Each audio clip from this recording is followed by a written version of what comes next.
প্রহসনের নির্বাচন যদি বাংলাদেশে অনুষ্ঠিত হয়, তাহলে আমরা মনে করি যে বাংলাদেশে কোনো বৈধ কর্তৃপক্ষ প্রতিষ্ঠিত হচ্ছে, বাংলাদেশের জনগণের কোনো প্রতিনিধি তৈরি হচ্ছে, সেটি মনে করার কোনো কারণ নেই। এবং এই সরকারের মেয়াদ আসলে তারা নিজেরা ঠিক করবে না, এই সরকারের মেয়াদ আসলে জনগণের আন্দোলন ঠিক করবে।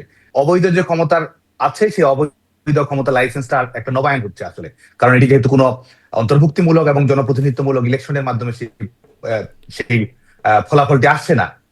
আপনি বলছেন যে অবৈধ ক্ষমতার নবায়নের এই নির্বাচনটা, সেটাকে বলছেন যে যদি তাই হয়, আপনারা তো কয়েকবার এটা করতে পারলেন, তো এই সরকার এই অংশগ্রহণমূলক নির্বাচন না করে মানে সেই অর্থে নবায়ন করতে পারবে না কেন? একবার কেন পারবে না, আপনারা এতবার পারলে?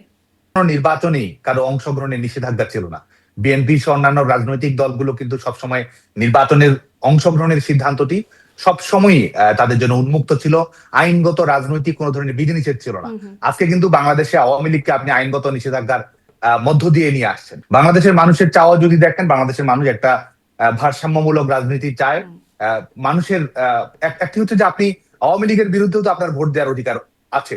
তো আজকে অবস্থাটা তো এমন দাঁড়িয়েছে যে আপনার আওয়ামী লীগের বিরুদ্ধে জনগণ ভোট দিবে, সে অধিকারটুকু কিন্তু বাংলাদেশের জনগণের কাছ থেকে কেড়ে নেওয়া হয়েছে। বলছেন ভারসাম্যমূলক রাজনীতি চায় বাংলাদেশের মানুষ, সেটা কি এই এখন চাওয়া শুরু করলো? মানে আপনারা যখন ছিলেন তখন চাইতো না, এক। এবং আপনি বলছেন পার্থক্য যে এই নির্বাচনের সাথে আপনাদের সময়ের নির্বাচনের পার্থক্য হচ্ছে আপনারা কোনো দলকে, মানে আওয়ামী লীগ কোনো দলকে নিষিদ্ধ করে নাই সেই সময়।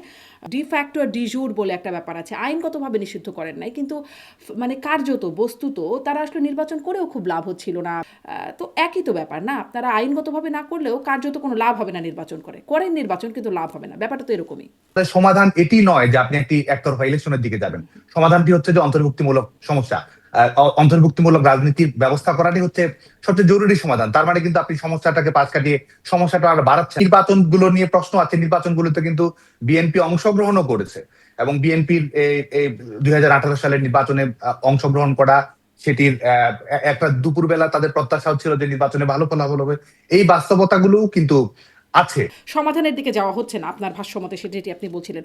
মানে আপনারা কি তাহলে ওই জায়গাটা অ্যাকনলেজ করে আগাতে চাইবেন যে আসলে আপনারা অন্তর্ভুক্তিমূলক নির্বাচনটা না করার কারণে ভারসাম্যটা নষ্ট হয়েছে এবং ভারসাম্য আনার জন্য এখন অন্তর্ভুক্তিমূলক নির্বাচনটা প্রয়োজন? আমরা মনে করি যে অতীতের এবং ভবিষ্যতের সমন্বয়ের মাধ্যমেই কিন্তু আমাদেরকে রাজনৈতিক সিদ্ধান্ত গ্রহণ করতে হবে।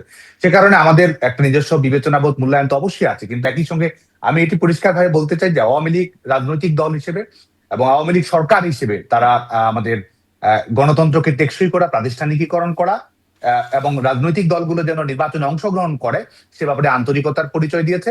এবং গণতন্ত্রকে যদি আপনি সাকসেসফুল করতে চান, সেটির দায় সরকারের যেমন আছে, অন্যান্য রাজনৈতিক দলগুলোর আছে।